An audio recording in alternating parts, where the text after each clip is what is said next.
Start the recording. Okay, go ahead. 3, 2, 1. Welcome back to the ABCs of Sports. I'm your host, Scott Lancaster, and as we often do, we have guests in here to talk about their particular sports and the art of what they do and how they train in their particular sport. And as you know, if you listen to the show, I'm a big action sport fan. I think they're some of the best athletes in the world.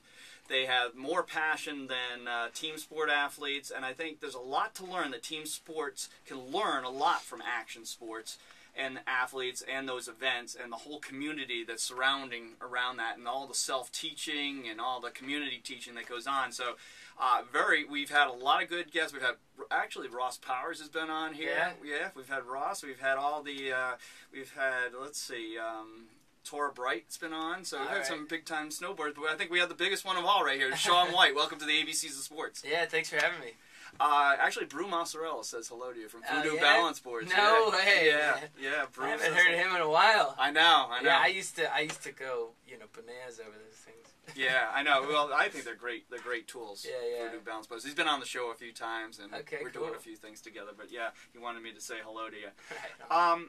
Did you ever play any team sports? I did. I played baseball for just the slightest fraction of time because I really didn't like it, and then I played soccer, and I love soccer. You do? It's one of my favorites, and it was one of the hardest things to give up. I mean, at a certain point in my career, I started to gain all this momentum within snowboarding, and it was taking time away from my actual team and playing soccer. And I mean, I went up to like the AAA league soccer deal, and we did tournaments and all these games, and I actually loved it so much that at that point when I realized I couldn't continue on with the high level team, I went back and started doing recreation soccer. Oh, really? Like, you know what I mean? I was just the shark on the field. It was amazing.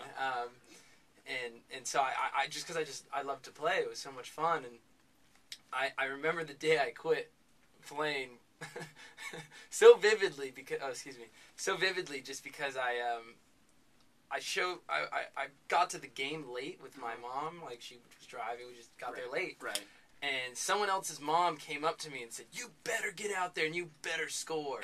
And you're like, oh my goodness. Like, it's intimidating to have someone else's mom yelling at you.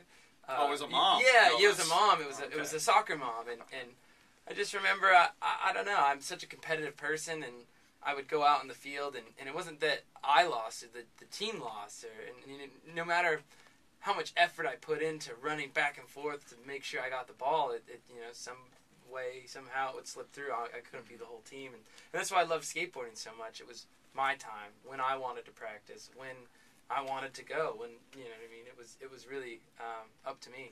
Well, that's what I find amazing about you guys is that you don't have an organized practice. You don't really have a coach per se. You coach yourself. You're out there. You're working on stuff for hours and hours. You're working on one element of a trick for years and years at times. But it doesn't happen in baseball. It doesn't happen in soccer. It often doesn't. I mean, kids and coaches skip over the fundamentals where you guys, that's all you emphasize. Yeah. I mean, I've seen you guys with the string and the ball that zips. Right.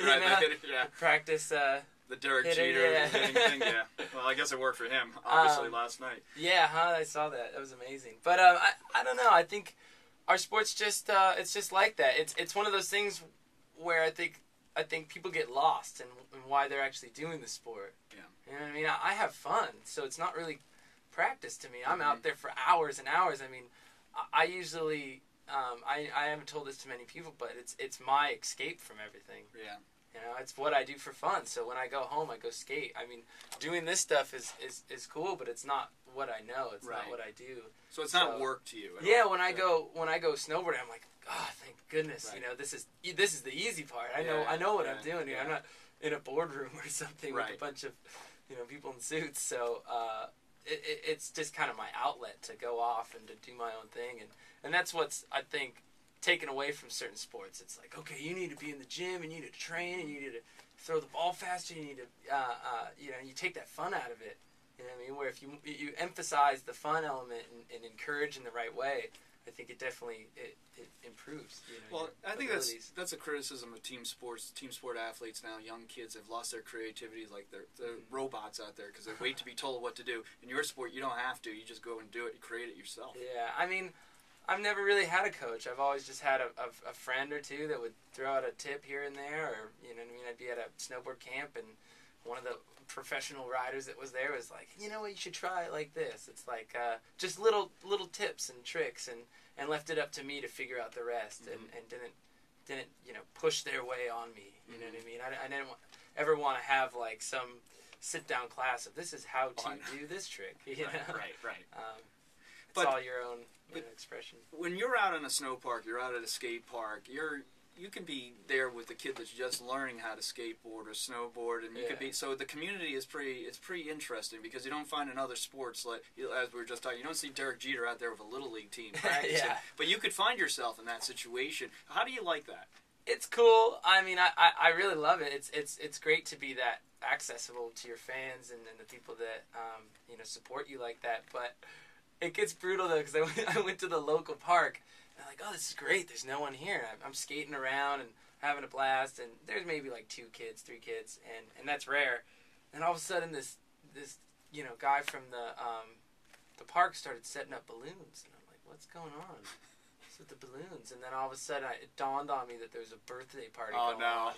And this bus pulls up, and these kids flood in there, and they're like, "Oh my God, you got Shaun at your birthday?" And they're like, "You got to come to our birthday. It's Timmy's tomorrow." I'm like, "I don't do birthdays," But I started calling ahead. I'm like, "Hey, no birthdays today."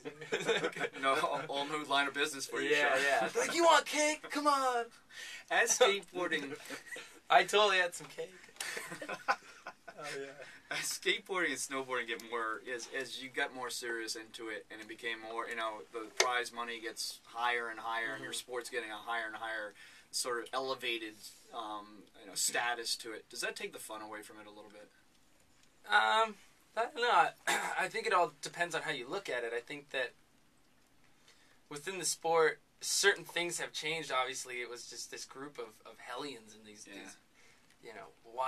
wild guys that first started the sport, and I think that's what we needed at the time. We needed to break through and break the ice and have these guys fight for what we needed at that time, which was just to actually even get on the mountain, and to promote what we were doing because it's fun. And I think now obviously things have changed with more money coming into the sport, and people have caught on. It's really fun to do, and it's not like you have to do what I'm doing. You don't have to go out and do flips and spins. Just to go carve around the mountain it's a blast. That's what I like to do.